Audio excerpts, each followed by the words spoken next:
vamos a trabajar con las derivadas más comunes.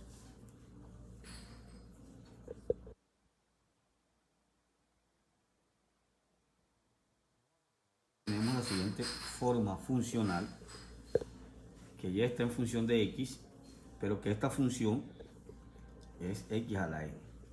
¿De acuerdo? Vamos a dividir el blog en dos partes para que nos podamos maximizar la utilización del mismo.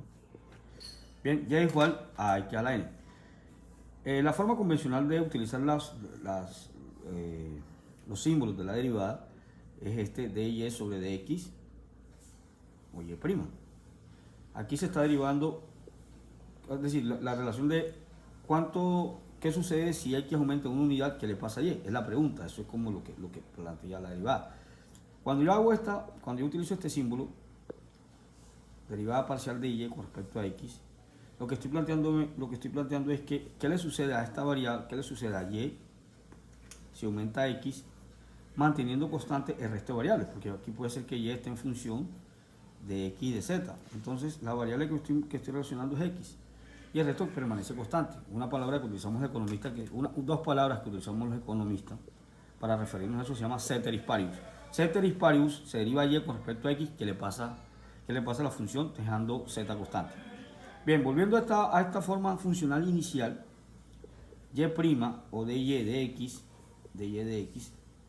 la regla general lo que dice, baje el exponente, este es el exponente, baja el exponente, se baja el exponente, la variable permanece ahí porque se está multiplicando y a este exponente réstele 1.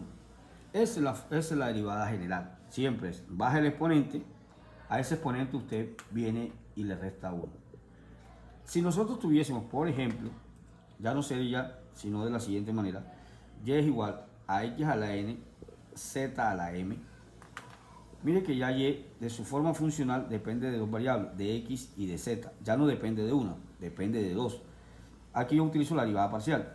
La derivada parcial de y, que depende de x y de z, con respecto a x, ¿qué me dice? Lo mismo, baje la n, deje esa variable que está ahí quietecita, a esto le resta 1.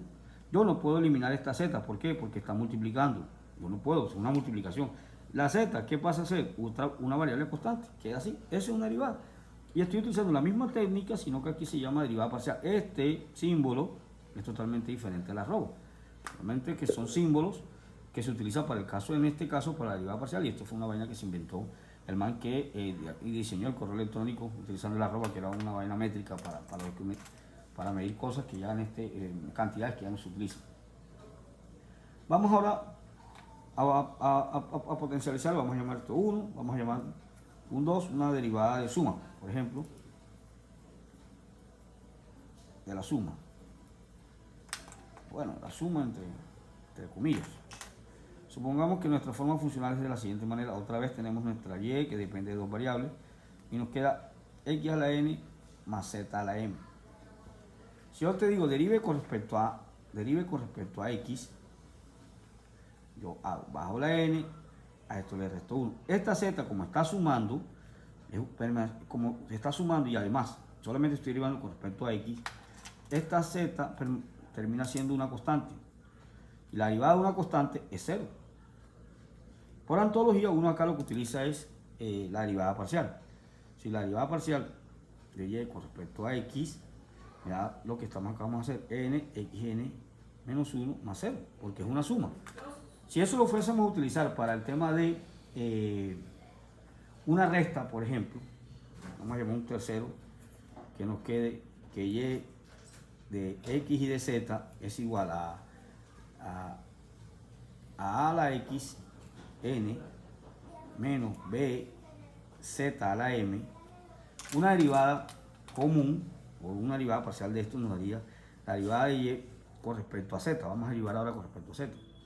Estos dos argumentos son x y z. Esto es una constante. ¿Cuánto me da? 0.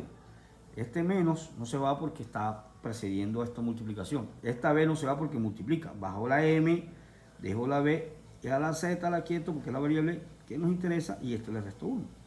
Eso es nuestra forma funcional de hacer las derivadas si fuera una resta. Supongamos ahora la derivada de los logaritmos. 3, 4. Si yo tengo, por ejemplo, y xz es igual al logaritmo natural de x más el logaritmo natural de z, la derivada de y con respecto a x me da 1 sobre x. Como esto está sumando, el resto no pasa nada. Ahora supongamos que derivamos con respecto a z. La derivada con respecto a z me da 1 sobre z. Listo, porque la derivada del logaritmo es baja el exponente aquí, bueno, pues el logaritmo lo baja. La derivada del logaritmo siempre es 1 sobre la variable, 1 sobre la variable. Así queda de esa manera. Ahora vamos un poquito a complejizar un poco más el tema. Vamos a suponer la derivada de la multiplicación. Número 5 aquí. Vamos a inventar una fórmula, vamos a inventar una función funcional, una forma funcional que xz, supongamos que nos da de la siguiente manera: x a la n, z a la m, por x menos z. Ahí nos da esta variable. Entonces, vamos a derivar, como es una multiplicación, es la derivada del primero por el segundo más el segundo por el primero. Entonces, ¿cómo queda la vaina? La derivada del primero, bajo la n, xn menos 1, z permanece igual a la m. Y el segundo queda totalmente idéntico, no se modifica. Más la derivada del segundo aquí me da 1. ¿Por qué? Porque si yo le bajo el 1, bajo aquí el 1, 1 menos 1 me da 0, todo número elevado a la 0 da 1. Por el segundo, por el primero, pero por xn, z a la m. No vamos a hacer álgebra en este momento, porque no nos interesa, solamente practicar un poco lo que tiene que ver con las derivadas. Vamos ahora a repasar la derivada de la división. Supongamos que tenemos la siguiente forma funcional que nos da y es igual a x a la alfa, z a la beta sobre x más z. Para que sea una derivada de multiplicación tiene que estar las variables en los dos términos, x, z, z. Si no, no es una multiplicación. Igual acá, xz, tiene que estar, esta es una beta, la que es la b del alfabeto griego, no el arábico. Voy a